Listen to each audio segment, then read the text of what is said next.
ਵਾਹਿਗੁਰੂ ਜੀ ਕਾ ਖਾਲਸਾ ਵਾਹਿਗੁਰੂ ਜੀ ਕੀ ਫਤਿਹ।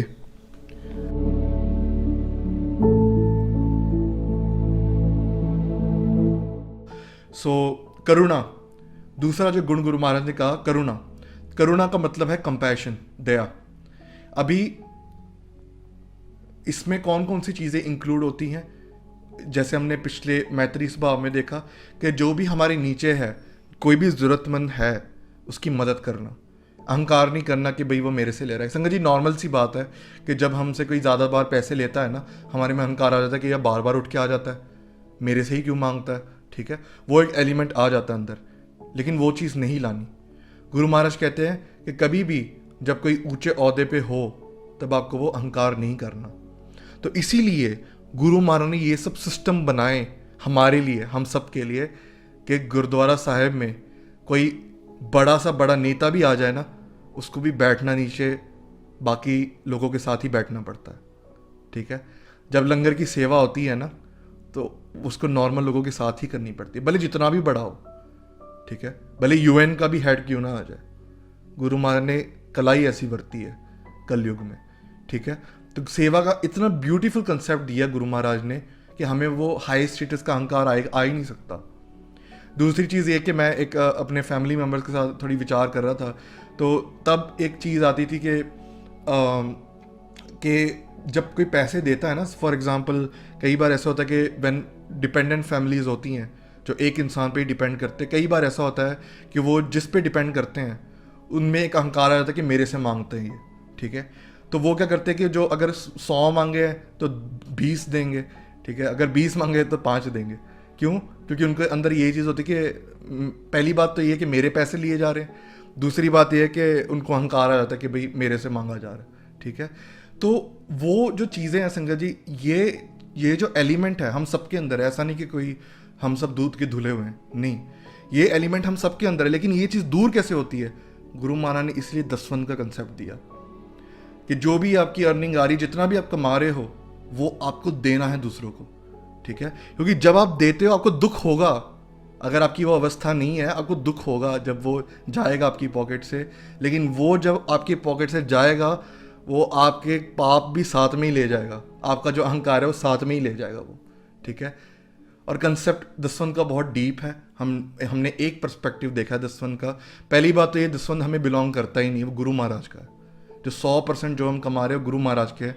गुरु महाराज बख्शने वाले, अब जॉब को गुरु महाराज बख्शने वाले के हम दे पाएँ, उतनी हमारी हैसियत बन पाए, वो गुरु महाराज की कृपा है। तो हमारे है नहीं वो दसवंध, लेकिन फिर भी हम एक बात कर रहे हैं कि एक नॉर्मल ह्यूमन बिहेवियर कैसा होता है देने के लिए, और कैसे गुरु महाराज ने ऐसा सिस्टम बनाया, ऐसी रहत बख्शी हम सबको, ऐसा डिसिप्लिन बख्शा हम सबको, जिससे ये सब चीज़ें संगत जी जब निकलती है ना, तो इंसान इतना बेपरवाह हो जाता है, उसको किसी की परवाह नहीं होती। भले घर बार भी चल रहा है, उसको कोई परवाह नहीं होती, वो पूरे परमानंद में रहता है, कोई उसको कुछ नहीं होता। फिर कंपैशन बढ़ाने के लिए संगत जी जो चीज़ें हैं वो आपको ज़्यादा से ज़्यादा उद्यम करना है। जैसे हमने पिछले सेशन में देखा था रजोतप में, कि आपको बाहर जाके आपको सेवा करनी है। नॉर्मली क्या होता है कि लोग अपने घर से बाहर, खासकर कोविड टाइम्स में, घर से बाहर इसके लिए नहीं निकलते क्योंकि एक कंफर्ट जोन बन गया घर पे। ठीक है, अभी होता यह है कि जब कंफर्ट जोन बन जाए, अभी मेजॉरिटी ऑफ अस अगर कोई गुरुद्वारा साहिब नहीं जा रहा आजकल, so that is because of आलस आता है, कंफर्ट जोन है। ठीक है, अभी कई बार ऐसा होता है कि हम गुरुद्वारा साहिब जाएंगे, फिर सेवा करेंगे, ठीक है, थक जाएंगे, एक ही दिन मिलता है। सो ये सब चीज़ें हमारे दिमाग में घूमती हैं। दूसरी जो चीज़ें हैं वो घूमती हैं कि कोई कुछ कह ना दे। ठीक है, सपोज कि किसी ने केस नहीं रखे, फॉर एग्जांपल, वो गुरुद्वारे जाएगा, उसको लोग बोलेंगे कि भाई रखा कर। ठीक है, सपोज एग्जाम्पल, जस्ट छोटा सा एग्जांपल लिया, ऐसा कोई भी एग्जांपल ले ले, लेकिन घर पे कोई नहीं बोलता है, अकेले हम रहें, कुछ परवाह नहीं, भले पाप कमाए, कोई भी बोलने वाला नहीं है। ठीक है, तो वो एक कंफर्ट जोन में आ जाते हैं, हम फिर बाहर नहीं निकलते। लेकिन रजोतप में गुरु महाराज ने हमें बताया है कि शारीरिक तौर पे अपने आप को जाना है बाहर, उद्यम करना है कि जहाँ भी कीर्तन हो रहा हो चले ही जाना है, किसी की परवाह नहीं करनी, बस चले जाओ। आपको पता लगा ये एरिया में है, बस अपनी स्कूटी उठाओ, चले जाओ। ठीक है, वहाँ पर जाके संगत करो, कीर्तन करो, सेवा करो, तो उससे जो है आपकी जो करुणा है, करुणा वाला जो एलिमेंट है वो बढ़ेगा। तो ऐसे कार्य आपको करने पड़ेंगे जिससे करुणा बढ़े आपकी, ठीक है। अभी जैसे हमारा लाइफस्टाइल आजकल है, उसके हिसाब से करुणा आना इज़ वेरी मच डिफ़िकल्ट। क्यों? अभी हम देख लें कि हम कितना कितना टाइम हम अपने मोबाइल में गुजारते हैं, ठीक है। मोबाइल के साथ ही हम रहते हैं, भले वो कॉल्स हों, भले वो व्हाट्सएप हो, भले वो इंस्टाग्राम हो, भले वो फेसबुक हो, ठीक है। कोई भी आप ऐप ले लो, ट्विटर ले लो, कोई भी ले लो। अभी एक स्टडीज़ के मुताबिक कई स्टडीज़ की गई हैं सोशल मीडिया पे, उसमें से वन ऑफ द स्टडीज़ ये बताती है कि जो इमोशन कोशेंट है एक इंसान का, वो सोशल मीडिया से थोड़ा सा इफ़ेक्ट हुआ है। कैसे? अभी जब हम बात करते हैं सोशल मीडिया पे, तो हम जब बातचीत करते हैं चैट में, ठीक है, तो कई लोगों ने ये एक्सपीरियंस किया होगा कि मिसअंडरस्टैंडिंग होने के चांसेस बहुत बढ़ जाते हैं। क्यों? क्योंकि हमें वो इमोशंस, वो सब चीज़ें वो नहीं दिख रही सामने वाले इंसान में, ठीक है। सो उस चीज़ से क्या हो रहा है कि जो इमोशनल एक एलिमेंट होता है अंदर, जो सोशल कनेक्शन का एक जो गुण होता है एक ह्यूमन में, वो थोड़ा डिक्रीज हो रहा है सोशल मीडिया की वजह से। इसलिए आप देखोगे कि इतने भद्दे ट्रेंड चलाए जाते हैं, इतने बेकार से, इतने हेटफुल कमेंट्स किए जाते हैं, लेकिन कोई जवाबदेही नहीं होता उसके लिए। और वही जब हेटफुल कमेंट्स जब हम देखते हैं तो हमारा दिल दुखता है और हम और निर्दयी हो जाते हैं, हमारे अंदर दया हट जाती है थोड़ी सी, बार बार जब हम उस चीज़ को देखें, ठीक है। लेकिन वही चीज़ कोई सामने नहीं बोल सकता किसी के। हम भले कमेंट्स में डाल दें, लेकिन सामने से कोई नहीं बोल सकता आपको वो चीज़। तो वो चीज़ जो है, ऐसी छोटी छोटी चीज़ें, फॉर एग्जांपल मैसेजेस जो हैं, आपके नोन की बात कर रहा हूँ मैं, अननोन लोगों की बात नहीं कर रहा। कईयों को स्ट्रेंजर्स के भी मैसेजेस आते हैं, लेकिन जो नोन है उनके मैसेजेस इग्नोर करना, ठीक है। तो ये सब चीज़ों से क्या होता है कि वो जो सामने वाला इंसान है उसके अंदर एक एलिमेंट आ जाता है कि मेरी कोई परवाह नहीं करता, और जो इग्नोर मार रहा होता है उसको भी उसका जो करुणा वाला जो एलिमेंट है वो कम हो जाता है। वो ह्यूमन लाइफ की जो इम्पोर्टेंस है, एक ह्यूमन की जो इम्पोर्टेंस है वो कम हो जाती है जब वो इग्नोर कर देता है, ठीक है। तो ये सब जो छोटी छोटी चीज़ें हैं, तो उन्होंने कोलेट किया and they put it in a study कि ये जो चीज़ें जो हमने डिस्कस की, हमने जेलसी के बारे में भी डिस्कस किया पहले सेशन में, तो उन्होंने कहा कि ये सब चीज़ें जो कंबाइन हो रही हैं, तो जो social media which was meant to connecting people, वही सोशल मीडिया आजकल लोनलीनेस का कारण बन रहा है, वही सोशल मीडिया आज डिप्रेशन का कारण बन रहा है, ठीक है। सो इस चीज़ को टैकल कैसे किया जाए कि आपको वो कार्य करने हैं, वो कर्म करने हैं जिससे आपकी करुणा बढ़े। तो इसके लिए कई ज़्यादा कथावाचक ये कहते हैं, क्योंकि गुरु महाराज भी एक चीज़ करते होते थे कि गुरु हरगोबिंद साहब जी पातशाह जब लंगर छकते थे, तो वो क्या करते कि जो सबसे पहली जो बुरकी है, जो सबसे पहली जो रोटी है, वो पंछियों को खिलाते थे, वो पशुओं को खिलाते थे, ठीक है। तो कई कथावाचक ये कहते हैं कि एटलीस्ट इतना तो करो कि एक जो पहली रोटी है जो भी घर में बनती है, वो आप बाहर जाके पशुओं को खिलाओ, वो बाहर जाके आप पंछियों को खिलाओ। जैसे अभी गर्मी आएगी, ठीक है, गर्मियों का मौसम आएगा, संगत जी इट्स वेरी हार्ड। आप कोई स्ट्रीट एनिमल को देख लोगे ना, आपको नींद शायद ना आए, ठीक है। पानी आप रखो बाहर, ठीक है, पिलाओ पानी। ऊपर जो है अपनी छत की ओर एक बाउल रखो छाँव में, जो पानी से भरा हुआ, ताकि जो बर्ड्स हैं वो आके वो ना पानी पी सकें। तो जब आप अपनी आंखों से उनको पानी पीते हुए देखोगे, ओके, पशुओं को पानी पीते हुए देखोगे, उनको खाते हुए देखोगे, ठीक है।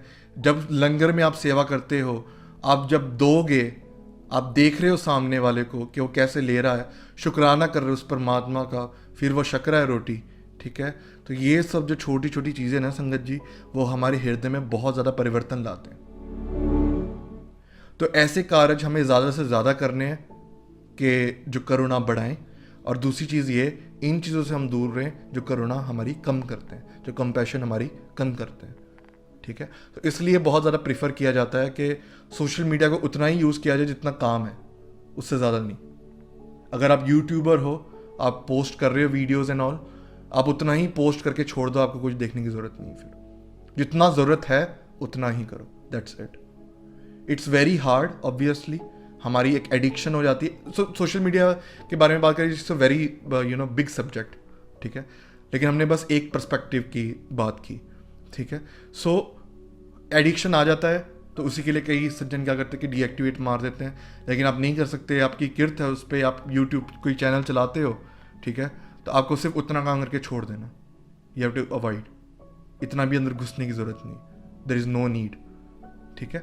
तो हमें वो चीज़ें करनी जिससे करुणा बढ़े, वो चीज़ें अवॉइड करनी जिससे करुणा हमारी कम होती है, क्योंकि ये जो गुण है गुरु महाराज बहुत ज़्यादा खुश होते हैं उससे। तीसरी जो है महाराज कहते हैं मुदिता। मुदिता मीन्स कि जो भी हमारे से ऊपर हैं, भले वो फाइनेंशियल तौर पे या वर्ल्डली तौर पे, कोई भी तौर पे हमारे से ऊपर हैं, तो उनकी खुशी में, उनकी सक्सेस में खुश होना, वो है मुदिता। अभी इसके बारे में हमने ऑलरेडी डिस्कस कर लिया है डिटेल में कि वर्ल्डली तौर पे कि इंसान देखता है बड़ी पोजीशंस, ज़्यादा पैसा, ठीक है, बाहर गया उसको ऑन साइट जाने का मौका मिला।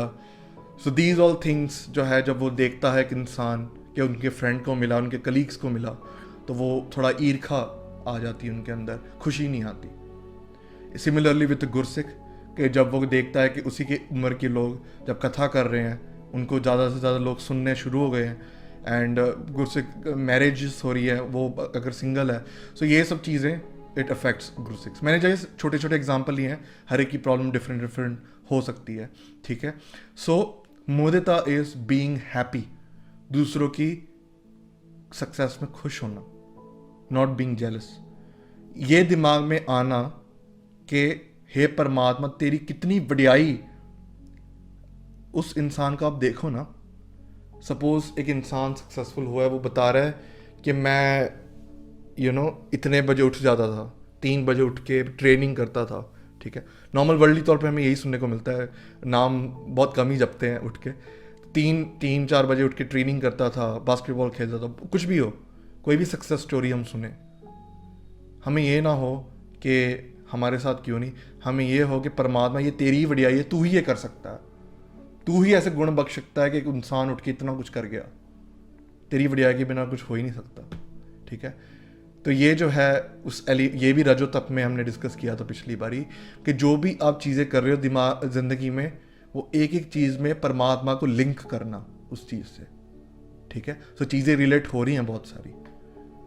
सो जब भी आप देखते हो, आपको परमात्मा का शुक्र करना है कि परमात्मा तो कितना बड़ा है कि तुमने उनको ये गुण बख्शा जिसकी वजह से वो अपनी सफलता देख, इतनी जो सक्सेस है वो देख पा रहे हैं, ठीक है।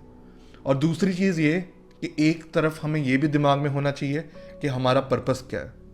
कई बार ऐसा होता है कि हमारा पर्पस है नाम जपना, हमारा पर्पस है कि गुरु महाराज की राह पे आगे बढ़ना, लेकिन कई बार होता ये है कि हाँ, लोग डिप्रेस इसके लिए हो जाते हैं क्योंकि उनके घर वाले ये बोलते हैं कि यार वो उसका लड़का तो इतना कमा गया, तो इतना ही कमा रहा है, तो हम थोड़ा दुखी हो जाते हैं, ठीक है। लेकिन ये चीज़ हम रियलाइज़ नहीं कर पाते कि वो जो लड़का है, जो बेटे जिसकी बात हो रही है, जिससे कंपेयर किया जा रहा है, उसका purpose of life he different है, ठीक है। उसको नहीं चाहिए रब, वो नहीं चलना चाहता, ठीक है। वो इसलिए पूरे दिन 24 घंटे he is focused on work, okay, वो काम कर रहा है अपना। I am just talking about one case, cases can be different, ठीक है। तो वो काम कर रहा है अपना, हम देखते हैं उसको कि वो मंडे टू फ्राइडे काम कर रहा है, सैटरडे संडे क्लब्स जाके एंजॉय कर रहा है, हमें लग रहा है कि हाँ he is enjoying life, okay. आपके पेरेंट्स भी यही बोलते हैं, देखो कैसे एंजॉय करता है वो लाइफ, और तू देख यहाँ बैठा हुआ है, ठीक है। लेकिन हमें अंदर से हमें पता होना चाहिए कि पर्पस क्या है हमारा पर्पस है कि नाम जपना है, हमारा पर्पस है कि गुरु महाराज के जो हुक्म है उसको कमा के हमें गुरु महाराज की खुशी प्राप्त करनी, ठीक है। तो उससे भले हमें थोड़ा बहुत जो पैसे कम मिल जाए, दैट्स फाइन, लेकिन कई लोग जो हैं वो पर्पस भूल जाते हैं दुनिया के प्रभाव में आके, तो वो चीज़ हमें नहीं करनी, ठीक है। सो एक लर्निंग के तौर पे आप लेके जा सकते हो यहाँ से कि जब भी आपको लगे कि आप किसी की सक्सेस देख के, हमने दोनों तरफ की बात की, दुनियावी तौर पे भी, एक गुरसिख वाले जीवन के तौर पर भी, जब भी आपको जेलसी वाला एलिमेंट सताता है, आप स्माइल करो, भले आपके अंदर से नहीं निकल रही, ठीक है। भले आपके अंदर जेलसी है, साड़ दिया आपको अंदर से, ठीक है, उस इंसान की सक्सेस ने, कोई बात नहीं, आप बस स्माइल करो, हाथ जोड़ो, उस परमात्मा का शुक्र मनाओ कि परमात्मा खाली तू ही था कि जो ये कर सकता था, तेरी वडियाई है, वाह तेरी वडियाई, वाह है गुरु, वाह जो है उसमें एक्सप्रेशन है एक, वाह वाह है गुरु, ये तू ही कर सकता था, ठीक है। भले अंदर से फीलिंग आए कि ना आए, जबरदस्ती करो, कोई नहीं, कोई परवाह नहीं, ठीक है। क्या पता गुरु महाराज इतनी कृपा करें कि धीरे धीरे करके जब ये हैबिट बनेगी, गुरु महाराज एक दिन ऐसी कृपा कर दें कि हमारे अंदर भी ये मुदिता वाला जो एलिमेंट है वो आ जाए। एंड अरदास करो, ऑब्वियसली अरदास करो कि मेरे अंदर से ये चीज़, ये जो भावना है ये वाली, वो निकल जाए और जो भी गुरु महाराज का प्रमाण है वही हो। चौथी चीज़ उपेक्षा, ये लास्ट है, so after this we will be wrapping up the session. उपेक्षा मीन्स जो चंगी अच्छी मत है उसको देना दूसरों को। अभी कई बार आपके अंदर जो है अपने सेशन से कुछ सीखा है, आपको आगे बताना है लोगों को, ठीक है। लेकिन इसमें जो चंगी मत है, जो अच्छी मत है, चंगी मत इज इन पंजाबी, सो वो अच्छी मत जो है वो दूसरों को देना, गुरमत वाली चीज़ें समझाना दूसरों को, ठीक है, बताना दूसरों को। इसमें 2-3 चीज़ें आपको याद रखनी है। सबसे पहली चीज़ ये कि आपको मेक श्योर करना है कि आपको ये अंदर से दृढ़ होना चाहिए कि हर एक इंसान आपकी जो चीज़ है, जो भी आप बता रहे हो, वो लेने को तैयार नहीं होगा। इसमें एक और चीज़ आती है कि एक तो ये हो गया कि हर एक जन, इट इज़ नॉट नेसेसरी कि वो आपको सुनने के लिए इंटरेस्टेड होगा, ओके। दूसरी चीज़ यहाँ पर ये आती है कि आपको उन्हीं को बताना है जिनको प्यास हो अंदर, जिनको प्यास हो अंदर जानने की। इसमें 2-3 पार्ट्स मैं डिस्कस करूंगा कि एक पेरेंट के तौर पे आप देख रहे हो तो जो ये उम्र होती है बर्थ से लेके 18, 19, 20 ईयर्स तक, जब तक हम एडल्ट बोलते हैं जिसको, आपको पूरा अपना फ़र्ज़ निभाना है कि आप गुरुद्वारे लेके जाना है, नाम जपवाना है, अपने साथ बिठाना है, ठीक है, अच्छे कर्म कमाने, अच्छे से गाइडेंस देनी, सब कुछ करना है, ठीक है। लेकिन जब हम बात करते हैं 20 years and above, 18 years and above, उनकी जब हम बात कर रहे हैं, ठीक है, सो आपको जब आप बात करते हो ना किसी से, जब आप डिस्कस कर रहे हो, सो एक बार आप डिस्कस करो, देखो कि रिस्पॉन्स कैसा आता है, ठीक है। अगर वो थोड़ा बहुत ही इंटरेस्टेड है, मतलब सपोज 100% ले लें तो 10-20% ही इंटरेस्टेड है, तो उसको उस हिसाब से बताओ, 10-20% जितना ही बताओ, ओवरडोज मत कर दो, ठीक है। जो बहुत ही ज़्यादा उत्सुक है उसको तो आप पूरी नॉलेज दे दो, जैसे हम सेशंस में देते हैं ऐसे करके, या फिर उनको सेशन तक लेके आओ, उनको कथा सुनाओ, गुरुद्वारे लेके जाओ उनको, एंड उनको बताओ कि ये है खजाना इतिहास का, ठीक है, आप लेके आओ उनको, ठीक है। लेकिन अगर पूरा ही कोई रिबेल है, उसको कोई सुनने की कोई चाहत नहीं है, डोंट फोर्स देम। ये मैं बात कर रहा हूँ 18 ईयर्स एंड अबव की, ओके, डोंट फोर्स देम, ठीक है। यहाँ पर गुरु महाराज कहते हैं पाई कालू जी को कि अगर आपकी नहीं सुनता, बाय द वे, कोई आपके जो उपेक्षा है, जो आप अच्छी मत दे रहे हो दूसरों को, नहीं सुन रहा कोई, let it go, no problem, okay. ये पहचानो इसके पीछे कि ये उसके पुराने कर्म है जिसकी वजह से वो नहीं समझ पा रहा। गुरु महाराज भला करन, अरदास करो उसके लिए, ठीक है। बाकी उसकी निंदा नहीं करनी, उस पर चिल्लाना नहीं कि तू क्यों नहीं सुन रहा, कोई बात नहीं, भला है।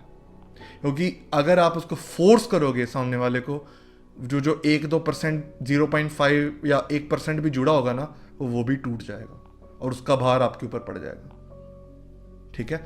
तो अगर कोई पूरा ही रिबेलियस है, मतलब पूरा ही आपको दिख रहा है कि नॉन रिस्पॉन्सिव है, तो प्लीज़ मत करो उसको फोर्स, ठीक है। इसमें मैं एक उदाहरण देता हूँ कि एक इंसान मेरे एक संगत में से एक क्वेश्चन आया था मुझे कि मेरे जो फैमिली वाले वो मानते नहीं है मुझे सिख बनना है, वो दूसरे बैकग्राउंड को बिलोंग करते थे, जो सज्जन थे।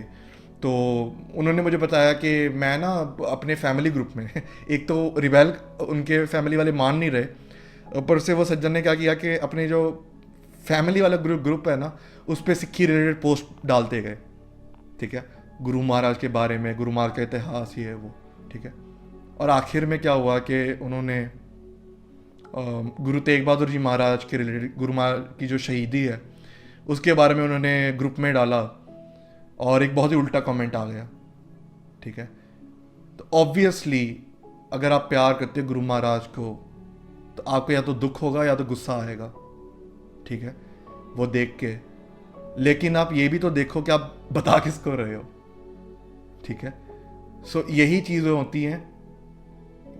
अभी उनके परिवार वालों में अगर श्रद्धा भी होगी ना 1% भी, just because of his behaviour it is possible कि वो 1% भी निकल गई हो।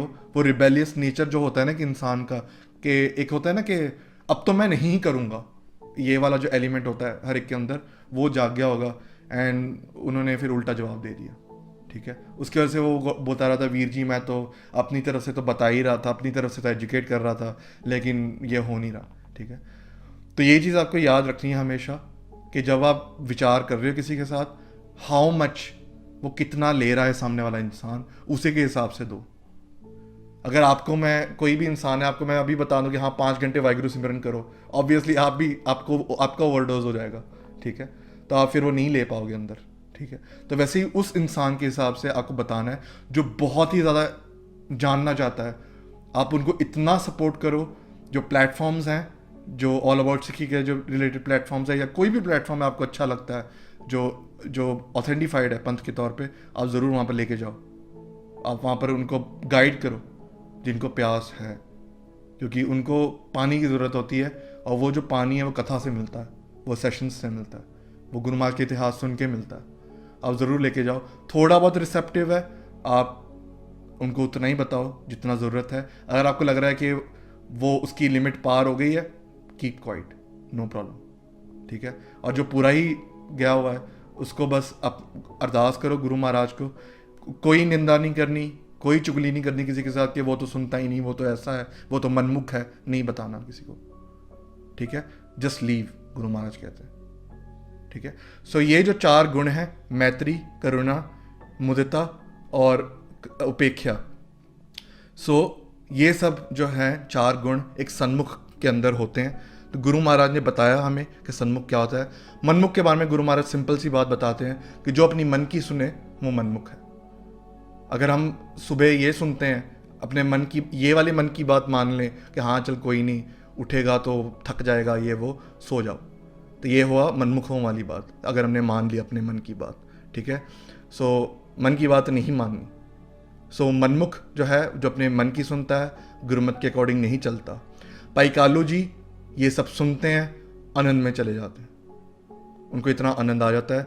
और आखिर में जितने भी गुण एक सन्मुख में बताए, संगत जी ये बहुत बहुत ध्यान से सुनने वाली बात है, जितने भी गुण गुरु महाराज बताते हैं ना सन्मुख के, भाई कालू जी उसी समय से जब निकलते हैं उसको इम्प्लीमेंट कर देते हैं। बाहर सेवा करनी जो है, दान पुण्य करना, ईर्खा नहीं करनी, ये सब जो गुण गुरु महाराज ने बताए थे सन्मुख में, वो उसी समय इम्प्लीमेंट कर लेते हैं। संगत जी ये ध्यान से सुनना है, क्योंकि सेशन के बाद ऐसा नहीं कि भूल गए फिर नेक्स्ट सैटरडे आ गया, नहीं, इसी समय से आपको इम्प्लीमेंट करना है। और आखिर में उनकी लाइफ सुधरती गई, सुधरती गई, सुधरती गई, और आखिर में वो एक परमात्मा को मिल गए, ठीक है। सो यहाँ पर हम समाप्ति करते हैं सेशन की। सो इतनी बेनतियाँ प्रमाण करनी चाहिए। वाहिगुरु जी का खालसा, वाहिगुरु जी की फतेह।